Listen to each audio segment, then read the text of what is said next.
কুমিল্লার মুরাদনগরে সংবাদ সংগ্রহকালে 7 সাংবাদিকের উপর হামলার ঘটনায় হামলাকারীদের দ্রুত গ্রেপ্তার ও বিচারের দাবিতে মানববন্ধন ও প্রতিবাদ সমাবেশ অনুষ্ঠিত হয়েছে।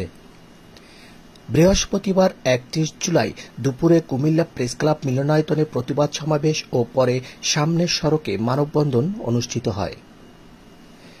প্রেস ক্লাবের সভাপতি কাজী এনামুল হক ফারুকের সভাপতিত্বে প্রতিবাদ সমাবেশে বক্তব্য রাখেন প্রেস ক্লাবের সাধারণ সম্পাদক জাহিদ হাসান, সাংগঠনিক সম্পাদক ইমতিয়াজ আহমেদ জিতু সহ বিভিন্ন প্রিন্ট, ইলেকট্রনিক ও অনলাইন মিডিয়ার সাংবাদিকবৃন্দ। সমাবেশে বক্তারা বলেন, বারবার সাংবাদিকদের উপর হামলা হলেও প্রশাসনের পক্ষ থেকে কোনো ব্যবস্থা নেওয়া হচ্ছে না। 7 সাংবাদিকের উপর হামলাকারীদের দ্রুত গ্রেফতার ও বিচারের দাবি জানানো হয় এ সময়। উল্লেখ্য, বুধবার কুমিল্লার মুরাদনগরে বিএনপি ও এনসিপির সংঘর্ষের সংবাদ সংগ্রহকালে দুর্বৃত্তের হামলায় 7 জন সাংবাদিক আহত হয়। এ সময় হামলাকারীরা সাংবাদিকদের ব্যবহৃত একটি মোবাইল ফোন ও 3টি ক্যামেরা ভাঙচুর করে।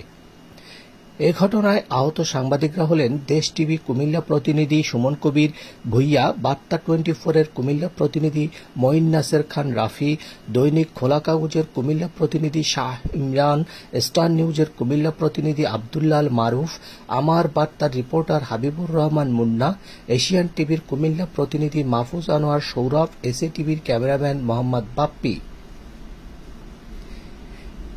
এইচকে সোহাগ, ডেইলি রঙের মানুষ।